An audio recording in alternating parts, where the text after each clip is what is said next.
surprised because my executive director did that, and I had no idea he did that. I said I wanted to be able to bailar, so I'm feeling it, Ray. Thank you. I appreciate you. Happy Tuesday, what I say every week, and you all are probably so sick of hearing me say that, but happy Tuesday, my favorite day of the week because I get to speak to amazing people and I get to just interact with an awesome audience always. I hope that you all have at least tried to have a pretty good Tuesday, maneuver through the day with some positivity, started it off positive. So tonight we are here. So let's be positive. Let's think positive talks and let's have an amazing evening. Before we do that, we'll do as we always do and remind anyone who is dealing with any form of domestic violence to reach out to the National Domestic Violence Hotline at 1-800-799-7233. We also ask you to reach out to us if you need some form of help. If we do not have the answers, we will find someone who does. You can reach us at loveshouldnothurt.com and you can reach us at all of our social media platforms. So I'm super excited. Our last show was phenomenal. If you missed it, go over to YouTube and see us. We spoke with Eddie Lopez, who's been a police officer with the Philadelphia Police District for 32 years, and he gave us some phenomenal information. He gave us step-by-step of how you can get a protection order. He spoke to us about his in-person experiences when he was out on patrol and would speak to different individuals who were at a domestic violence scene. He spoke about what they deal with on a daily basis and what domestic looks like when they receive that call on the other end. So it was a really amazing conversation. I love that the audience interacted and they asked him a bunch of questions, non-judgmental, and they had an open conversation with Eddie Lopez. So that was a phenomenal segment. I'm hoping to be able to do it a second time around in a few months because I think it's super important for us to be able to speak to law enforcement and kind of get a gist of what happens when that call is received and they receive it in their cars. So that was a super phenomenal time. We thank you, Eddie of Salea. He's actually one of our sponsors for our Love Gala. So we will see Eddie on Saturday. Thank you all so much. Guess what, people? I'm going to scream. It's what I do. Guess what? Today's October 19th, but yesterday was October 18th, which completed 3 years of this phenomenal organization. You hear my throat? I get emotional, super excited. It was our 3rd anniversary. So our Love Gala on Saturday is not only a celebration of what it is we do, but a culmination of everything that we've done in 3 years. We're going to talk about the people's lives who we've touched, the women who we've been able to relocate, the services that we've been able to render to them, the referrals that we've made, and celebrate all of the survivors that we can say we were a part of. They have gotten to the other side of the negativity and are living amazing lives. 3 years, people, we thought it was just a documentary. And since then, we've received so much support from everyone. We've received so many sponsors and just helping hands from just different people who said, you know what, I love your mission and I'm going to run with it with you. So happy 3-year anniversary to Love Shouldn't Hurt. This is my baby. So this is why I get emotional because listen, I live through this life and the fact that we every day can help individuals is just something that's just always my positive in every single day. So happy anniversary to us, to all the women who helped me with that day. Jacqueline Rodriguez, Zulma Robles, Marilyn Del Valle, I love you women. Thank you for being a part of our documentary, for giving me the opportunity to say, hey, do you want to be a part of this? And you accepting that invitation and accepting it with transparency, for being a part of our documentary and telling people your story so that we can help so many other people. You are absolutely loved. To Ray, who found the space for us and absolutely allowed us to take whatever hours we needed, as he hugged my daughter when she sat there and she wasn't kind of, feeling the moment. He would take her out of the room and give her some support. So I truly am appreciative of you, Ray. From Mario Vasquez and Jose Rodriguez, our photographer, our videographer, who helped that day come together. I sent an email out to 6 people and waited and said, if they do not want to do it, then it's okay. It's not meant to be. And immediately my inbox messages kept going off and none of them were saying, give me details. What should I do? Immediately, every single one of them said, I'm in. What are we doing? I'm in. What are we doing? And I said to them, I cannot pay you. This is all volunteer basis. This is just something that I want to do. And each and every one of them said, let's do it. So to all of you who took that call and said yes and ran with me, thank you so much. I feel so indebted to all of you for taking on my mission and still believing in me. 3 years later. I'm going to stop talking so I can stop crying. Just a few updates about the gala because I want to start with the positive note again. Folks, we started with 300 tickets. We are down to our last 18 tickets. As unbelievable as it is, I was terrified we wouldn't reach our numbers. But of course, as per always, Ray and everyone else in my corner said, relax, you're going to sell the tickets. We are now at 18 tickets with just 3 days away. Thank you, everyone who has purchased tickets. Thank you to all of our sponsors and all those who have dedicated their time to help me. Thank you, thank you, thank you for everyone who has believed in this mission. Our gala is a culmination of all that we've done in one, and we are celebrating survivors this Saturday. It is going to be amazing. So if you have not purchased your ticket, there are 18 left. Don't let them run out. October 23rd, 6 p.m. will begin our red carpet hour. So if you're ready to be in front of our photographer on that red carpet, we will be there. 7 p.m. sharp, people. No late attendees. Make sure you're there at 7 p.m. Our gala begin. We will have an amazing, amazing program for you guys already ready and set up. When it is over, DJ Paulie, my number one, will be on the mix. The bar will be open and we will celebrate all night because we have done amazing things. We also will be partying afterwards at our after party at Islas Latin Grill, who is another sponsor of our event with DJ Cage. So make sure that you are there. If you're not, you are going to be sorry. All right, so let's get into tonight's topic. People like, what do you mean by that? Asking me questions all day. So first of all, we're bringing back a phenomenal, as I state, Fierra Latina, who sometimes I'm just amazed that she's in my circle because this woman is by far probably one of the most phenomenal people I know, and I say that like genuinely. Not only is she smart, my girl knows what she's talking about, but just even when you're in her presence, she's just such a humble being and always willing to offer a service to us. And she is a licensed professional counselor. She has graced us every month for the past, I believe, year now it's been. Amanda is an amazing guest, and we are excited to have her back on today for Can You Handle the Truth? Amanda is going to explain to you what that means just by her presence and just by the way that she speaks. You'll get why we chose tonight's topic. So let's bring Amanda on. Amore!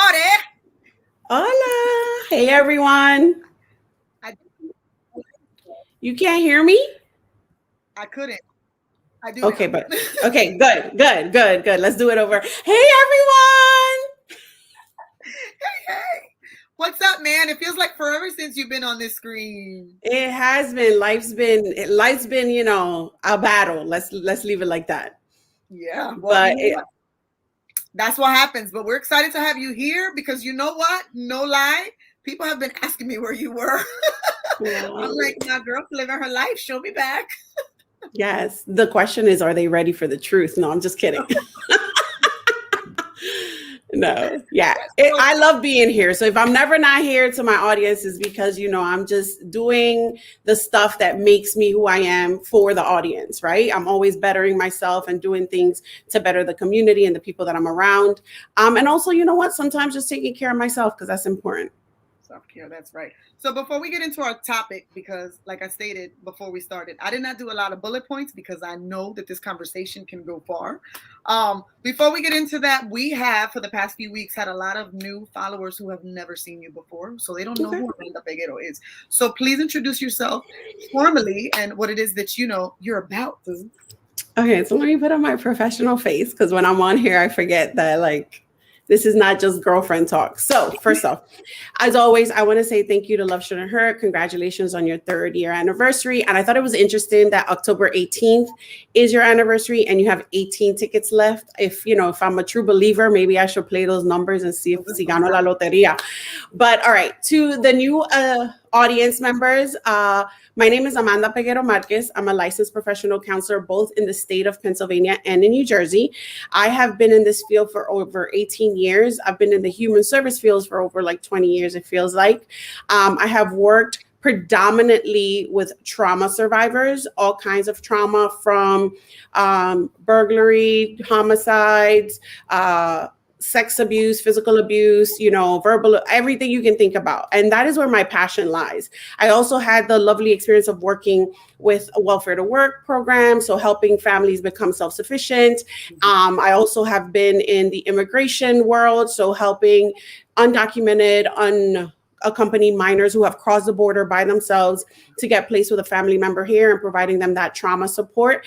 And then currently I work in the school district and I provide therapy and support, emotional and social, to middle schoolers. And to be honest, it is a difficult job right now that I'm doing, but it's definitely why I got my degree. And it's a good reminder of like why I do what I do. And lastly, I am a supporter of Love Shouldn't Hurt. And I come on here once a month to provide you guys with the knowledge and expertise that I have. So welcome to you guys and welcome to Love Shouldn't Hurt. And if you're going to the gala, you're going to see her looking flawless on Saturday. Yes, the first time you probably will see me without curls because, you know, I'm going back to the pressed. We got to keep reminding folks, 18 tickets left, people. She'll be there. Come 18 tickets left. We could actually have a face-to-face conversation, you know. So let's do this. See all those goods in person. Yes, but this is fun time, so let's keep it fun. So today we are talking about, are you ready for the truth? And a lot of individuals were like, what does that mean? So in our case, folks, and what we mean by this is oftentimes, and I want you to explain what you meant too when you told me when we spoke about this topic, that it can be taken on both sides of the spectrum, right? So when I originally thought of this topic and we thought about Amanda being on the show, one, because if you ever have met Amanda or if you've ever spoken to Amanda, it's a good thing, not a bad thing. She is what you call lovingly blunt. I like the adjective. Thank you for the adjective. Thank you. If you are seeking any form of therapy or any type of advice from her, you have to be prepared to hear the truth. And sometimes when you're in certain situations, we go to people not wanting to hear the truth, but hoping to hear what we want to hear. And we say, you know, I want advice, but really we don't want advice. We want you to agree with what we are talking about. So oftentimes, unfortunately, when we're in domestic violence situations, you know, we are seeking help from someone because we really want that support, but we really don't want to hear what they're about to tell us. And Amanda oftentimes is that person on that receiving end, and she has to tell you the painful truth. But when we brought you this topic, you said it could be taken on both sides. Explain what you meant by both ways. Now she's asking me to remember everything I said. I feel like I want to pull out my text and be like, let's talk about this via text. No. All right. So it's interesting because I think, you know, when we talked about it, it was really brought up of like a girlfriend type of way, like, you ready for the truth? Because I'm about to tell you the truth. And I said that sometimes and you can correct me if I'm wrong, sometimes it's not just that the person who's surviving the abuse can accept or take the truth, right? But is that the person hearing the information can believe that that's their truth, that that's the survivor's truth, right? So it goes both ways because, yeah, we like to give advice, but sometimes it's really hard for us to hear that someone we know or someone that we love and care about is living a certain situation or is unable to get themselves out of a certain situation. And I've heard people say, you know, when a person is not feeling their greatest, like, oh, I would never see that person that way. I could never see that person accepting someone treating them that way. And the reality is like, how do you know what a person can accept or not accept? They only know. Them and their partner know what they're living. So I believe that's what I said. I apologize. I didn't read my text before I came in. But I just also felt that this topic, like you said, we don't need to pre-plan it. We had a good discussion. The discussion, it was literally, I believe that you guys text me and it was like a joke. And then it turned into like, oh, wait, no, this is actually really good. I'm not going to use my word today. I'm going to try not to. But this is a really good topic. So I think that's where I went with it. And you said that, and in my mind, I said the word. Yes, I know. I want to give a quick shout out. Ooh, look at that. I don't know about you drinking that tea. I want to give a shout out to the folks that are here that I see in the comments. Thank you, Doctora Sandra Gonzalez, for being here. Carmen, her sister, who's here every week. Alvin, we will miss you at the gala, but we do understand Army duty calls. Victoria, thank you for the congratulations. Gabriela, thank you for being here. Gabriela Guzman is one of our Survivor Awards. She will be receiving the distinct honor this weekend out of the 4 women, as well as Carmen Gonzalez. Both women are receiving Survivor Awards at our gala this weekend. So we're so excited. Alvin says hello to Ray, but Amanda, he says hello to you too. Hi, Alvin. Thank you guys for being here. So, I think it's interesting because I think that during my time of abuse, and honestly, let's be real, because you know me, you've known me for a while, right? When I was dealing with my abuse, it's kind of normal to the Mm-hmm. to who I've been, just normal. Like, I Mm-hmm. know the answers to the questions and I know what's right from wrong. But if I'm in my emotional head, I just want the answers I want to hear, right? Which is Correct. funny because as a friend, you have always said, what is the line you have said when someone calls you and they start to talk and you're like, do you want this? Or Oh, I was like, ugh, because I have my I didn't patience. I know have my too. patience line too. So just to put that out there, I do say to some people, I don't have the patience to invest in a conversation that's really not going to go anywhere. And that's on a personal level. On a professional level, I would never say that to my client, but I will say some version of that to them. But the line that you're speaking of is the line that I say, do you want me to just be like a sounding board? Do you want me to listen, or do you want me to give advice? And that is to my friends, because one of the things that we do as human beings is that we have this savior complex, particularly with people we love and care about. It's like they haven't even finished their statement and you're like, well, you could do this and I can do this and let's do this. And it's like, relax. Like sometimes they just really need to hear themselves say something out loud. I mean, how many of us have heard someone say, yeah, I just heard what I just said out loud. I don't even need you to say anything else, because after hearing myself say it to someone, I realize that that sounds like not like myself, or I already got the answer I needed, or I figured it out. But thank you for listening. So one of the things that I always say to people is that before we jump to telling folks what they should be doing with their lives, that we listen and then ask, what role do you want me to play right now? Do you want me to be like the girlfriend that's like mad with you? Like, let's get mad together. Let's be like, oh no. Or do you want me to be the person who's just listening and letting you go through the motions and being here as a support? And my responses will just be like active listening. Like, yep, I hear you. Yeah, keep telling me more, like more of that. Because once I start talking, as you guys can tell, I kind of don't know how to be quiet. We appreciate it though. You keep the conversation going. So a lot of times I found myself sitting. So Amanda and I share a couple of the same friends. My very best friend is really, really good friends with her as well. And their daughters are best friends. So it's kind of like we know each other from each other type of thing.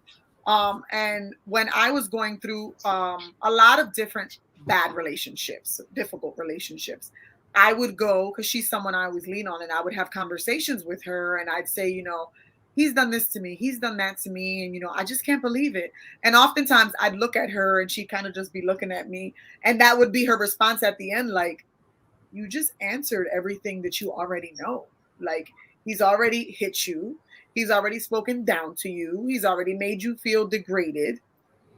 I'm not sure what part of the conversation we really need to go into, because you know the answer.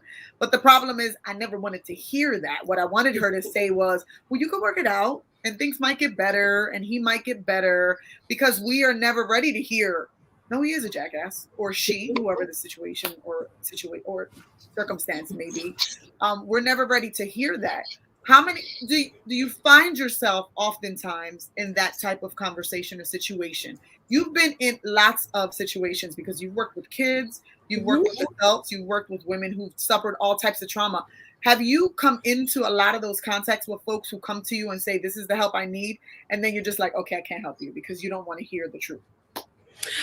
So unfortunately at work, I don't have the option to be like, I can't help you. My job is to continue to show up and continue to be that I think I've used this before, like that puzzle builder, right? So you come into my life, you come in with your box of puzzle and you dump it right on my lap and you go, this is my life. And I'm supposed to do what with it, right? As a friend, I'm gonna look at you and be like, you picking up your puzzles or what? Right? Because like that's not, I got my own stuff. Like recoge tu pedazo. No, I'm totally kidding. That's not what I'm gonna do. The funny part for people who don't know me, like I'm blunt and all that, but I'm such a loving person that even if I wanted to curse someone out, like I would be cursing someone out and they would be like, why is she so nice? Like, why is she so caring and loving? I mean, to most people. But anyways, in a professional setting, when a person brings in their stuff and it's repetitive, right?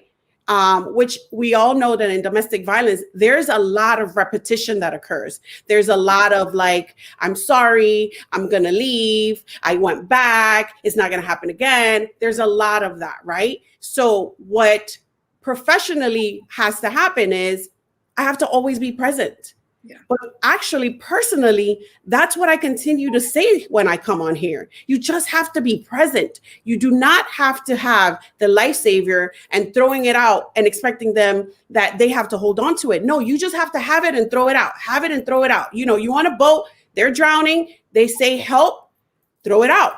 That's all you have to do. When they latch on, then you pull it in. But if they don't latch on, what am I sitting doing? Tú sabes que está ahí, right? The lifesaver is right there. Whenever you're ready, it's right there. Whenever you need it, it's right there. Whenever you want to, it's right there.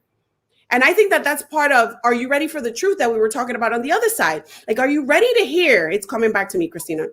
Like, are you ready to hear that you are putting yourself out for this person and the person's not ready to accept what you're offering? Yeah. Like, they are not ready to leave. They are not ready to get help. They are not ready to take the next steps, whichever that is.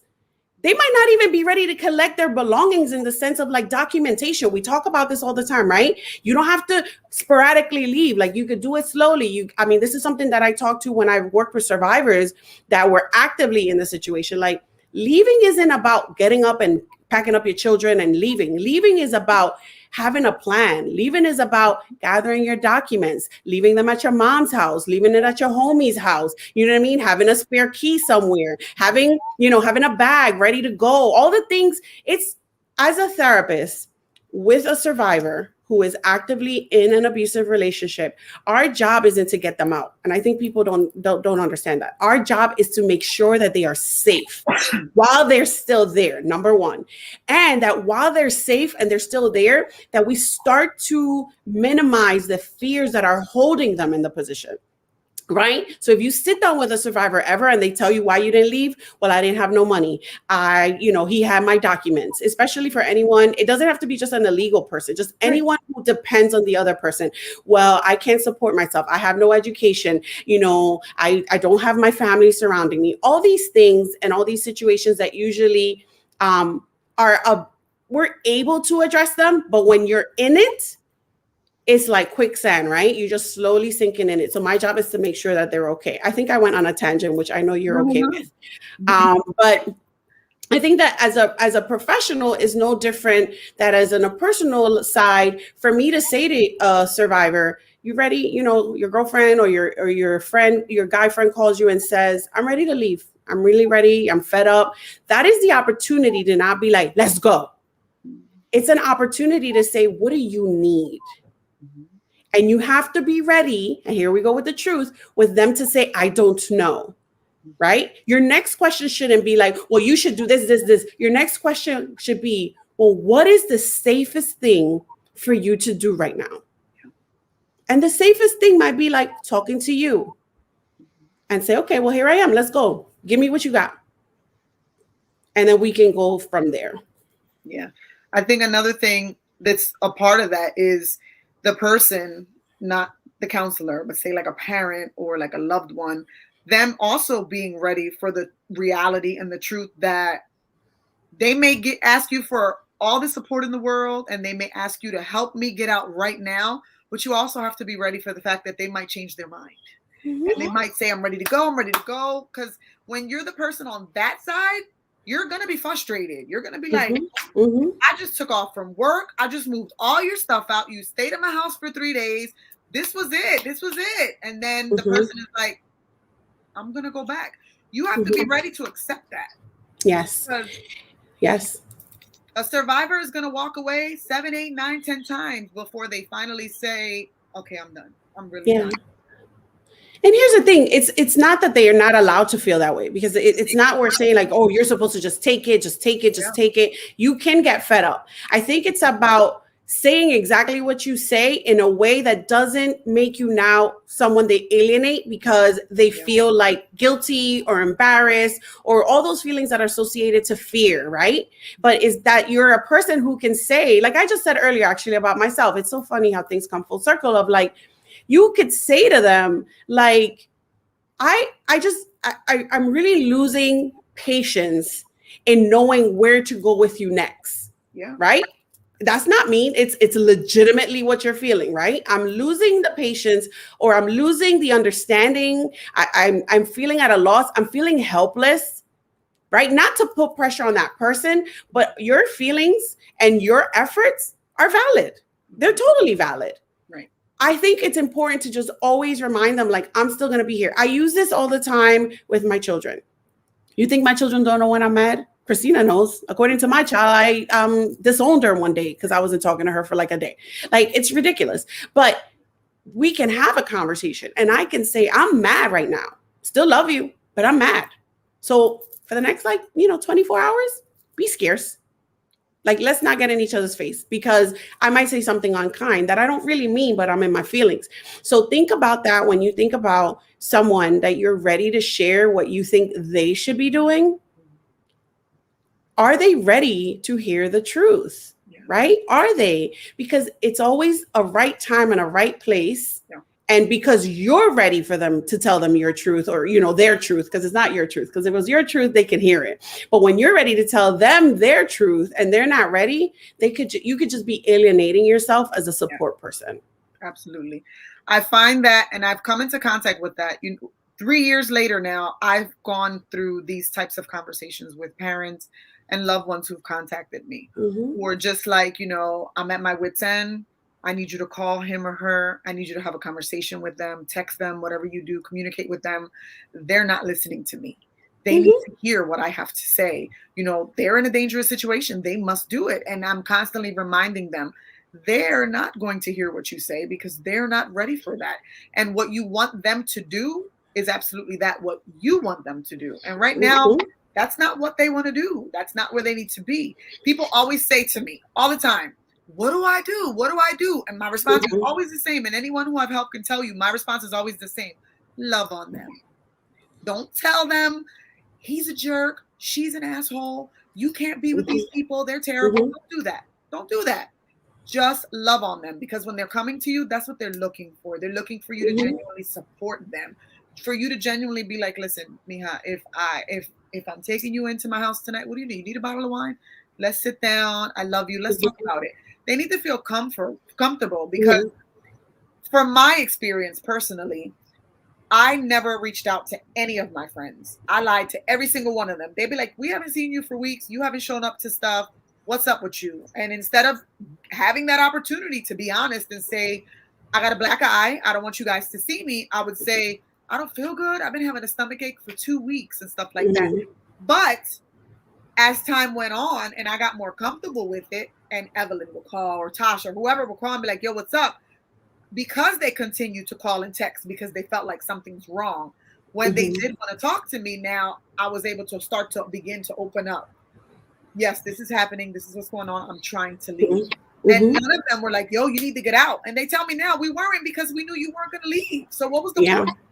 We were going to tell you to get out, and you were either going to get back with him and get mad at us, or you just were going to stay in your situation. So we figured we don't give your space.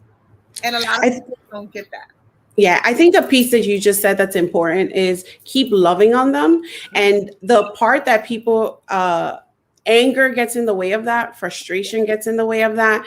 And in reality, if you think about it, the abuser has nothing but love after the abuse. Right? Oh, yeah. They call it the honeymoon stage. Yeah. I am so sorry. Here's the flowers. Here's the dinners. Let me buy you nice things.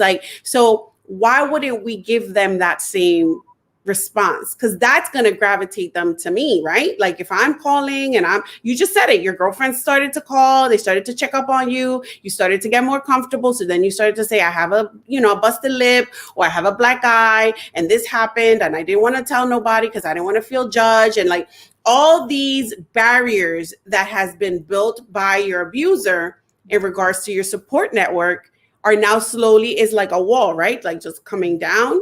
And then it never goes all the way down till you are ready. And that only the person can do that. But it starts to lower itself enough that you let people back in.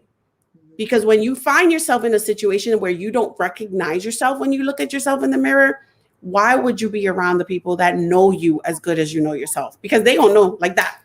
they're gonna be like, something's off with her. Ain't no stomach ache. What's she talking about? Que le duele la barriga. Ain't no stomach problems. Because she was busting that Whopper the other day like nothing. She has stomach, like that's how people like think about it. That's how your family sits down. Like, no, I saw her the other day. She was totally fine. Or I saw her, she had on these big shades. She waved real fast. She went, she didn't want to talk to us. Your people who care about you know your mannerisms, know how you are, know how you interact. Just like they know when you guys are back in the honeymoon stage. Ain't nobody see you. When you guys was fighting, right? When you guys were not physically fighting, but when you weren't cool, when you're not cool with the person you in love with or you in lust with or whatever, your friends never see you, right? When you're not good with that person, who's the first phone call?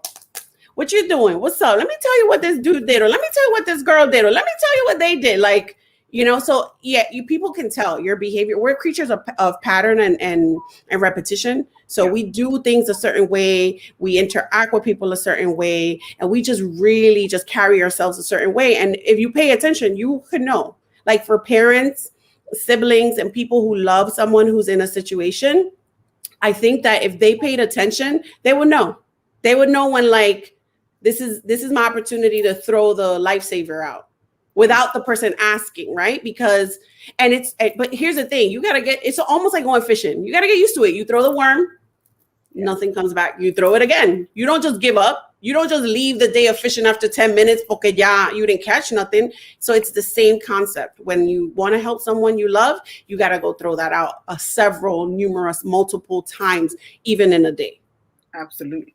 So several things. So I want to do what we always do at this mark, which is the half an hour mark. We're 32 minutes in. And just a simple reminder, as per always, if you or anyone that you know is dealing with domestic violence, hit up the National Domestic Violence Hotline at 1-800-799-7233. Hit us on all of our social media or our website at loveshouldnothurt.com. So I want to get into comments as well, but I wanted to make a statement prior to that. In the idea of, can you take the truth? That could come as, can you take what I'm about to tell you? Can you deal with it? Or even in the loving type of way, like, I hope you're ready for the truth.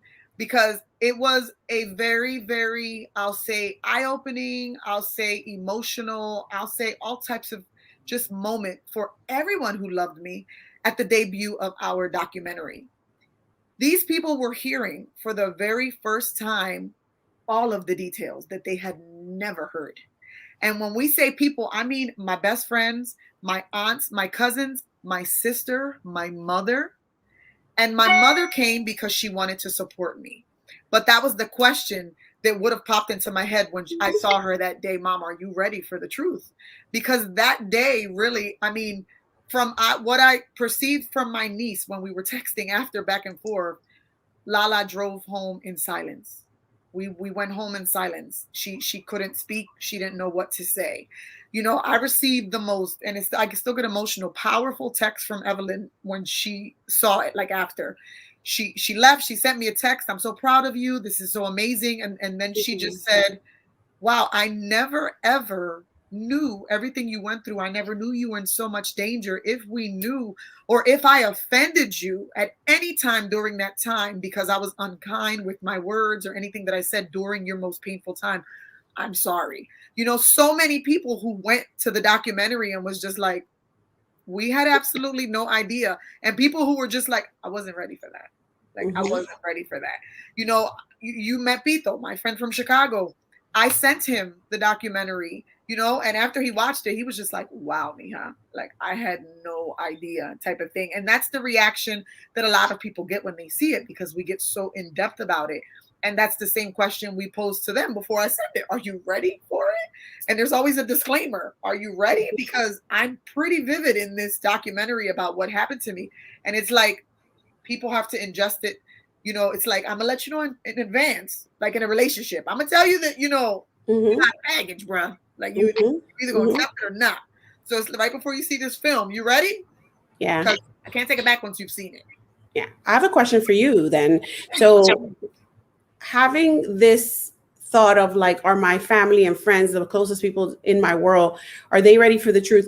Were you ready for how this could have affected your relationships or the view and all that stuff? Absolutely not.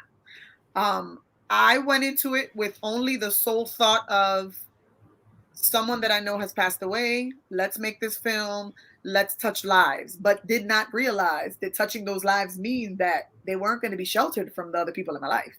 You know, I'm going to touch random people's lives and people I don't know, but my family is some of those people, and my friends and my daughter is some of those people. So like, I wasn't ready. And that was absolutely a question I should have asked myself. Was I ready? Because the emotional roller coaster that I went on after, with my mother finally talking to me and crying about how painful it was for her to watch, I kind of regretted it in a way. Because I was just like, oh my God, like this really brought her trauma, being able to see what's happened to me. And like, my daughter watched when we filmed it and she was so brokenhearted. And, you know, there's all different reactions. Now she's super protective of me and like scared for anybody to be around me. And she doesn't like anybody because she wants to protect her mom. So I absolutely was not ready for the reaction. And then two more. The one, how is your reaction now? Like, are you do you feel you're more ready now when you share it with other people that maybe are still in your circle but aren't actively like in the beginning? Because now it's been 3 years. So now it's 3 years later. You're still showing the documentary to people for the first time, but people who've known you for longer than 3 years. How are you now compared to like in the beginning? Oh, totally opposite.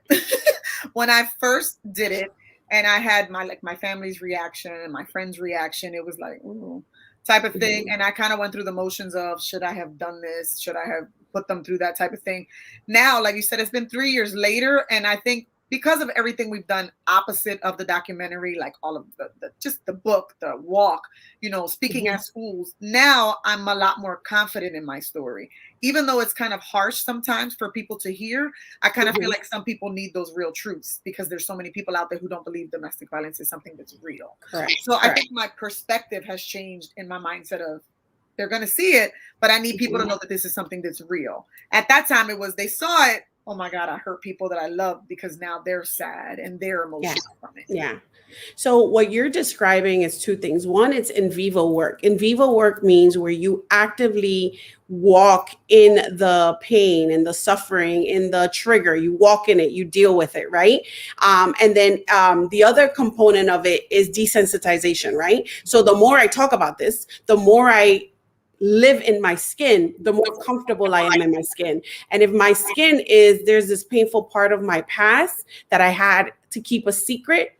When you keep it a secret, you're still living in the abuse. You're still a victim of the abuse. When you're able to walk in your skin, and not that you have to do it on this type of platform, like when you can sit down with your loved ones and your family and say, like, I need to tell you the truth about something that happened, that's you. The more you tell it, you desensitize to it, right? You become less fearful of it. You become less afraid of it. So so those are the things that you kind of just described.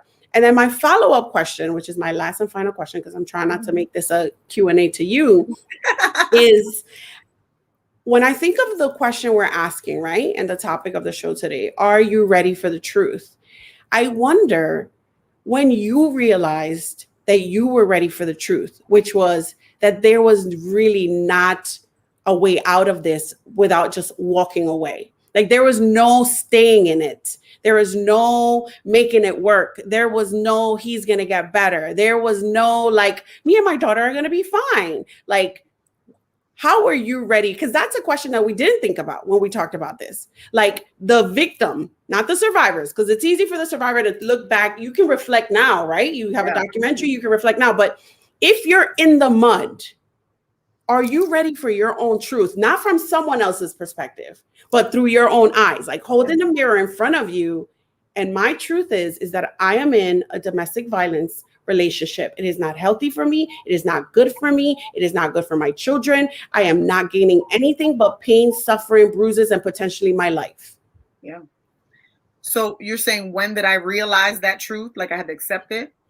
Like not so much when, but like, can you describe maybe, because I'm trying to see, because sometimes we have victims on here, right? Like what sparked in your head? And I know the incident because we've talked about this. I know the incident, but what was it when you were like, this is it? What was that moment, or what was that thing where you accepted your truth? Right. So it was that incident that we always mention. It was the day that he knocked me out in front of my daughter, and she was 3 and could verbalize it to the police officer. But the internal acceptance of it also came that evening when I went down to the CJC, and I had to get the emergency protection order. And as I stood there and they're talking to me and they're asking me questions like, okay, so what happened? Was there previous abuse? Did you record that previous abuse? You know, how did it get this far? When they started to ask those questions is when I finally was like, damn, I've really been in this relationship almost 6 years. I have been put through a wall physically. My entire body was in the wall. I've been on my front steps naked when this man locked me out of my home. I've really been living through some effed up stuff and I never left. Like what, like as I'm going through the motions with this person, that was my moment. Like I've really been in a terrible relationship and I've stayed and like this man has beat me, threatened me with guns and like really has hurt me at times, taken sex from me when I didn't want it and like just did terrible things to me. And in that instant, when I sat with that woman getting the protection order was my light bulb moment. That was my truth at the moment. Like I've been in a shitty relationship and I've lived it. Like I've stayed here. What is wrong with me? I'm telling you, from the moment that it happened with my daughter and she was 3 years old telling this police officer that he hit me and she witnessed it, to me sitting there kind of reflecting, you know, when they say everybody has a moment, right? When they die, when their life flashes in front of their eyes, right? I swear that was my moment. Like all the times he hit me was flashing in front of me. When I got put through the wall was flashing in front of me. Being naked on my steps was flashing. And I was like, what the hell? Like that was my truth. I've lived almost 6 years with someone who was just beating the hell out of me and I still was there. Mm-hmm.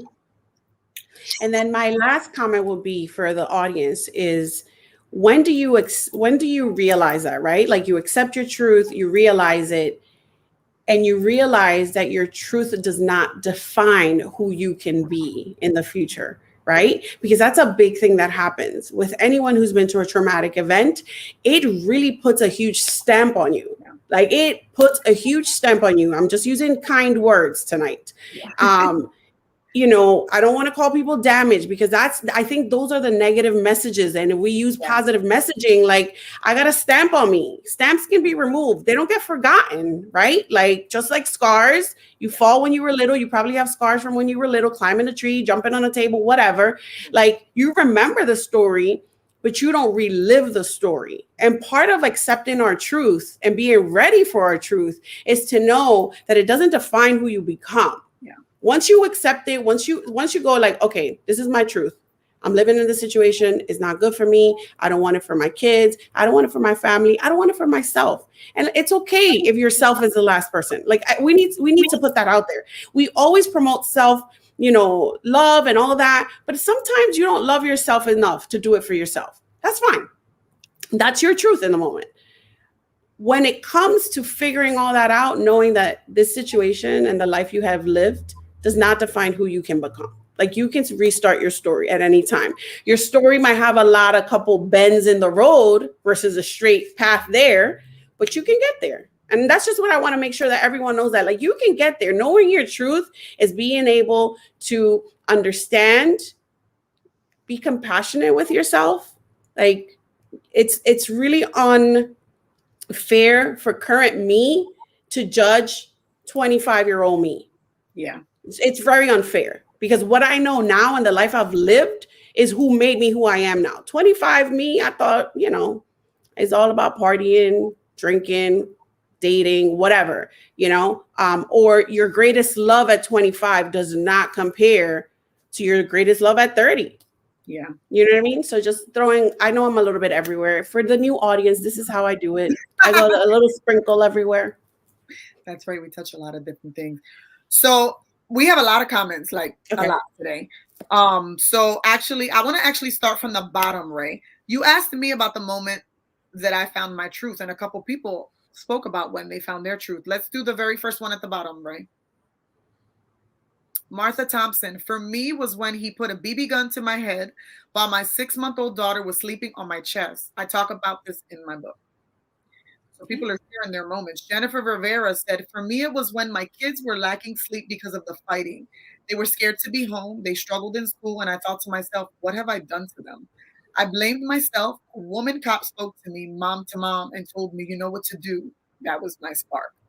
Can I just comment? Go ahead. Go ahead. I probably could say the comment that she says the cop told her, you know what to do, makes me feel like this is exactly what we're talking about. Yep. I have nothing else to say. I have nothing else to say. Yeah, because sometimes we already know that. We already know the answers to these questions, but it takes some big, like, I don't know, some just big moment, like they say in the movies, just a big moment happen. And that's when you realize, like, okay, it's time to do it. It's just like the big moment. When he knocked me out in front of my daughter, that was my big moment. When the cop told you that, that was your moment, like, you know what to do. You know, sometimes we just don't. Ray Velez, there's a comment from you up there. It says, Chrissy's story truth made me want to help and believe in her vision and organization. I got to give a quick shout out to my man because he is behind the scenes on this show every week. But people don't know how much he does for this organization. I got to give him his own flowers, but you're a guy. I don't know if you like flowers or not, but I got to give you your own flores, Ray, because he has been phenomenal in helping us. And there is no lie in that statement. Ray was one of the individuals, and I'll tell you, he was probably the very first individual in my life who loved me, that for the very first time heard my story through the documentary. But the only difference is that Ray was there while we recorded it. So that was the very first time, and he was in tears and was just like, when it was over, it was kind of like very solemn for everyone because it was a difficult day. We were all crying. It was we really had to have a post meeting because it was just like, wow, like that was rough type of thing. But we all walked out of there like, oh my God. And Ray walked out, and the next day he literally was like, why didn't I know? Like, why didn't you tell me? Like, that was so hard to hear. So he was actually one of the very first people to hear those hard truths. And I don't know, he's in the back. I would love to ask him what his feelings were when he first heard all of those. Like, those were my truths and what his feelings were. Look, there's the tea. Amanda's lifting it like Kermit, Ray. You want to answer that in the comment section for us? Like, what was that? How was it for you to hear that truth that day? We're waiting. The clock is ticking. You got two choices. You either write it in the comment section or I'm going to put you on the screen. He's probably typing like really, really fast. Like, I'm going to look for another comment while you type because I'm going to believe that you typing. Daniela Roman wrote, wow, I remember those days when I would look in the mirror and did not recognize who I was looking at. They were very low times. Absolutely.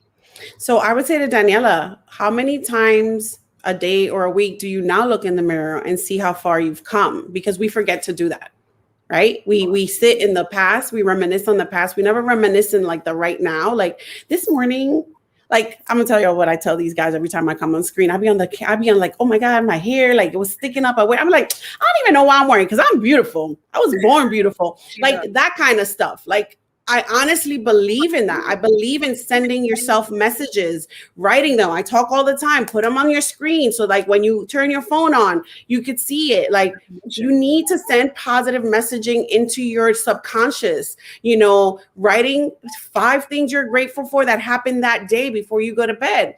5 things you want to pray for or that you want to what is the word? Like put it out into the existence when you wake up in the morning. Like whatever it is you need to do, positive messaging is important so that you remind yourself you've come a long way. And for those who are still in a situation, 5 messages of that, like you survived another day. 5 messages of like, who are the people you can count on, even if they gonna give you a stank face and a stank look, but they gonna throw that aura out and they're gonna help you come out. Absolutely. I'm so giving Ray, him yeah. Ray's got to put another comment. Put another comment up. I'm going to look for some comments and I'm going to put them up because he don't like when I take his job, but I'm going to put them up because I'm waiting because I'm confident that you're typing, bro. He's typing. It's going to be long and emotional. It's going to make you cry. No, Ray know better. Carmen, you asked, how did you feel when you finally opened up? I hope I answered that. I think I did when Amanda asked me the question. Let's see. Carmen also says it's easier said than done with your not walking in those shoes. Absolutely. I'm assuming she means when you're not walking in those shoes. Yeah. It is easier said than done because oftentimes people give advice and say, oh, you know, but she should have did this and she should have did that. But it is a lot easier to judge if you're not in that moment. Correct. So he did not respond yet. And we're waiting, brother. Ileana says, yes, positive affirmations. Say it, write it, believe it. Mm-hmm. Daniela Roman wrote, oh, I am a whole, she answering your question, Amanda. Oh, I am a whole different person today. I know exactly who I am and love who I am today. My husband and I do spiritual journaling every morning and write what we are grateful for. Great way to start the day. I love that. And I hope that other people are taking that on, whether you are in a partnership or not. Like, you could do that for yourself. This is about self-growth and self-fulfillment. Absolutely. I think Ray is scared. Pues ponlo en la pantalla. We Yeah. warned you. Ray, if we put you on the screen and then his name, que puso, I don't know if we could put that on. Oh, okay. Well, we can leave him alone. It's fine. Maybe he can come on another show and we can have another. Oh. Oh. Aw, Ray, No. corazoncitos. We heart you, Ray. You are loved. He said, honestly, I'm not getting on because I'm literally tearing up.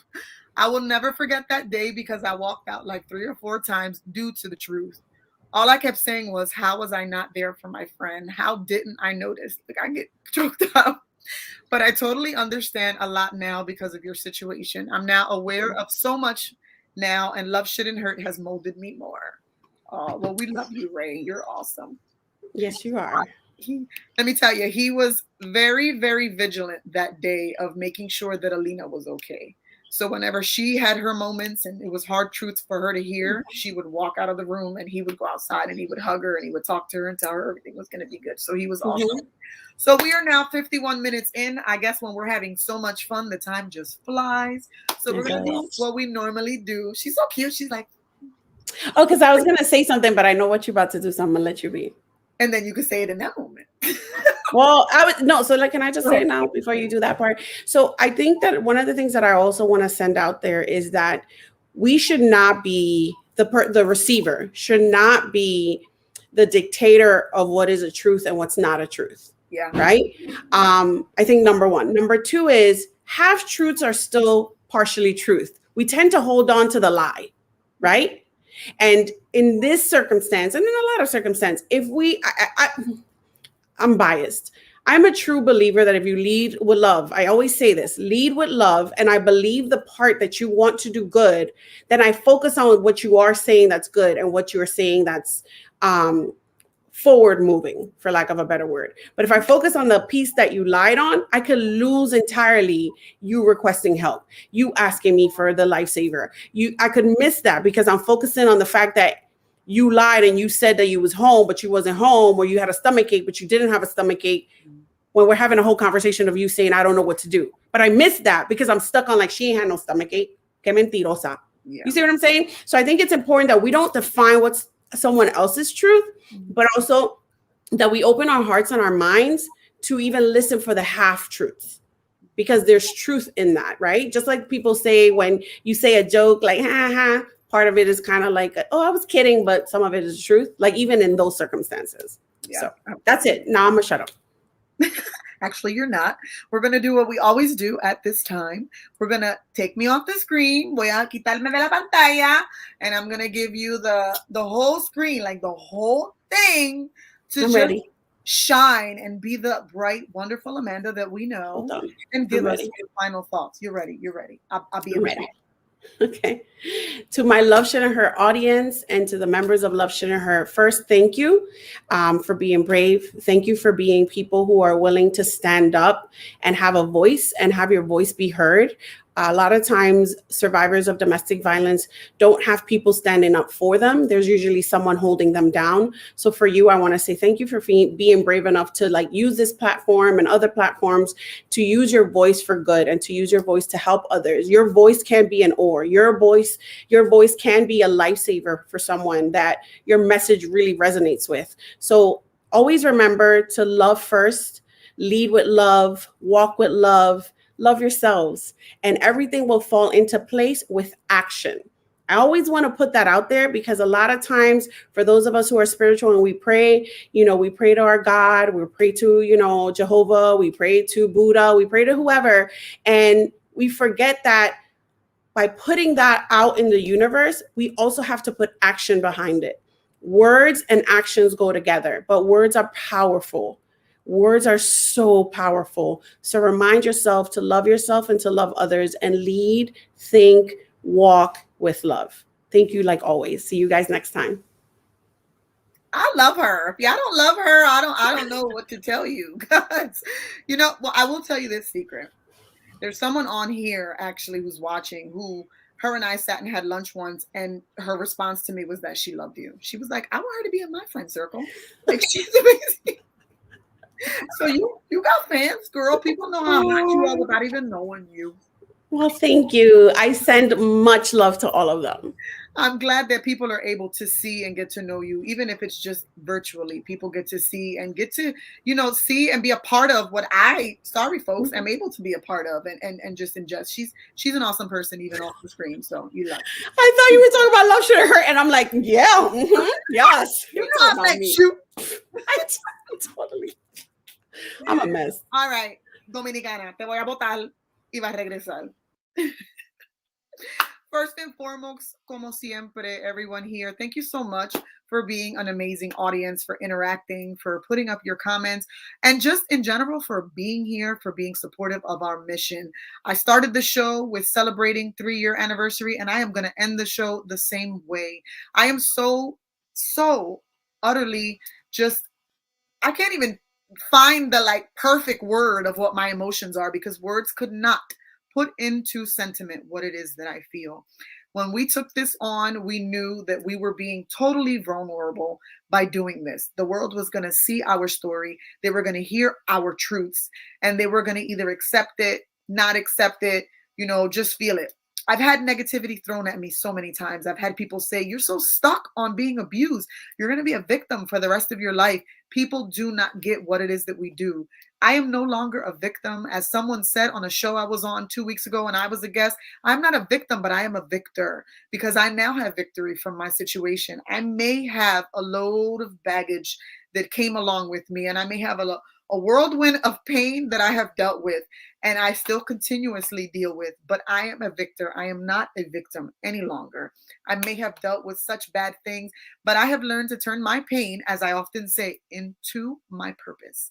Love Shouldn't Hurt has been able to help me get through the most terrible times, even recently, allowing me to break free from narcissism and break free from people who just don't genuinely love me. It has allowed me to gain my respect back. It has allowed me to see myself and look in the mirror, as Amanda asked, and see a better person than who I did then. I was able to be abused and be a victim back then because I didn't like what I saw in the mirror. And I can honestly attest now that, listen, a veces lloro porque tengo chicho, but I'm cute. And I know who I am, and I love myself, and I can look at myself in the mirror, yes, girl, and just feel great. Love Shouldn't Hurt has not only helped people, but it has also helped myself. It has allowed me, as the president of this organization, to help so many women who no longer wanted to look at themselves in the mirror, now see them when we go out and I see them in public and they say thank you. Or I get emails from people that we have relocated who can say, thank you so much. It is not for the praise. It is not for the celebration, but it is more for knowing that we have helped someone leave dark times that at that moment we went through and we weren't able to go through. So it's been a blessing to serve our community, to serve Philadelphia, to serve Jersey, Puerto Rico, and all of the people that we've been serving in just different parts of the U.S. We hope we're worldwide one day, but right now we have serviced people, I can say, in 3 years in 10 different states, which is super phenomenal for us. We have been able to relocate over 100 women and men. We have been able to give money and funds to over 60 women. We have furnished people's apartments. We have helped them find jobs. And I say we because I am not alone. I have women who constantly lean on me and say, Christina, I need help. I want to help this person. What do I do? And they forge that connection and I help, and then they keep on. I step away and they continue to support and help them and love on them. So if there's anything you take away from tonight, be able to be open to accept that truth, from whether it's from someone that you know or you don't know, someone you love or you don't love. You may have to hear some hard truths. Just be able to welcome that truth, accept it for what it is, and just allow them to be who they are. I love you guys so much, and I say that with a genuine heart. I am celebrating this Saturday because 3 years is phenomenal for us to continue to do what we do. So if you have not heard us at the beginning, join us Saturday at our second Love Gala, where we're going to celebrate all of the survivors in our city, and remember those who have lost their lives at the hand of domestic violence. We have our first survivor recipient, Gabriela Guzman. Thank you so much for being here tonight as well. Carmen, for being here every week. Angelica, oh, I'm sorry, we did April 1st. April Hernandez Castillo, who, folks, is far away, who is a Hollywood star, and she is very supportive of our mission, so it speaks volumes. Angelica Hernandez, who is actually my little cousin and dealt with her abuse at a very, very young age. Remember, folks, that after we celebrate, we are going to Islas Latin Grill, who is one of our sponsors for our official Love Gala after party. We want to remember again today. Here goes my voice. 3 years later, but a reminder to everyone who follows us that Linda Jeannie Rios is the reason why our organization stands. We will continue to honor her. We will continue to remind folks that the amazing person she was. I get emotional. I apologize. We want to highlight Carmen Gonzalez, who is one of our survivors. She will be selling her books at our gala, A Butterfly's Love. It is a book of poetry, speaking of her time of abuse to now the amazing butterfly that she has become. I get emotional, people, because this is super important to me. It is super personal. Thank you guys for being so amazing. 3 years later, I love you guys. I'm such a crybaby. I just want the audience to know that when I started this, she told me all the time, I cry every show, and every show I'm on, she doesn't cry because of me. I just want to make that clear. I don't make her cry. She's just a crybaby, and we love her that way because it really shows her love and passion for this, not just because of herself being, what's the word you just used from the show you did? I liked it. A victor. A victor, not just because she's a victor, but because this has affected her, in a very personal way. So I just want everyone to remember to be kind and love yourselves, but also be kind and love the people around you. That just because she stands in this setting and puts down her armor and puts forth all of her strength for this, that every once in a while, it's okay to love on her. Like, I'm going to just throw that out there. Like, it's okay to love on Cristina Vega. She is the president. She does all this. She's a founder. She's done all this. But it's okay to love on her because this job can also be draining. So don't forget that. So, Ray, when you see her, love on her. Everyone at the gala this weekend, buy those last 18 tickets and love on her. Like, come on, let's do this. Let's come together and do this. Well, thank you for that party. Thank you, Amanda, as always, for being a phenomenal guest and being such a huge support of our organization. We totally, totally appreciate you. Folks, join us next week as we close out Domestic Violence Awareness Month. When we join you next week, we will be in the last week of October. I ask all of you to continue to wear your purple and tag me, but remember to walk in a purpose. We are celebrating Domestic Violence Awareness Month this month, but it is something that we should be mindful of throughout the entire year. So if you see anything that you think is interesting, and I would love it, tag me like folks have. By the way, folks, some of you are on here. I did watch Made on Netflix. Thank you. I got about 20 different tags.